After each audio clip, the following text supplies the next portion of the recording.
Any advice you'd give to marketers, regardless of the industry, about bringing a new agency on board? You said you've worked with some in the past. Any counsel you'd provide a marketer?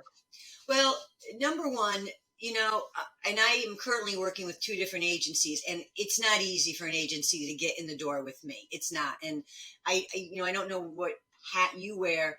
Marketers are strange. I mean, I don't even like going to marketing conference because it's like my dog's better than your dog. We all have these creative brains, and none of us play well together.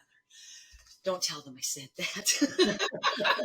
So my advice would be, work with someone who you feel good about. Make sure they understand your brand. Make sure they understand your goals, your objectives, and even understand the business plan, even short and long term, because hopefully your relationship won't be one and done with them. And if it's one and done, that means somebody failed.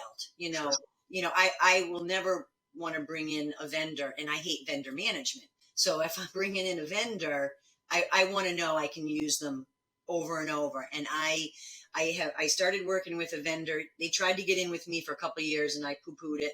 And then finally, I'm like, okay, I'm getting older. I don't want to do as much. Let them do this for me. And they came in, and the first round of edits, I kind of was like, not what I'm looking for, but I was willing to work with them because we'd established a communications relationship, myself and the salesperson, that I didn't want to trash it all. I'm like, you know what, I can get them to understand how to work with me.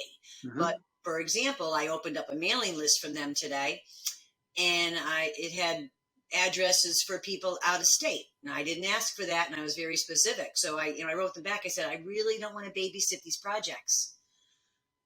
They should hope to not get another email like that from me. Otherwise, I'm going to have to say, okay, now you're treating me like everybody else. Yeah. Still the queen. Yeah. I'm still your number one priority, regardless of who you have. When you're working for me, you're working for me. And I want it done a certain way. Yeah. So, yeah.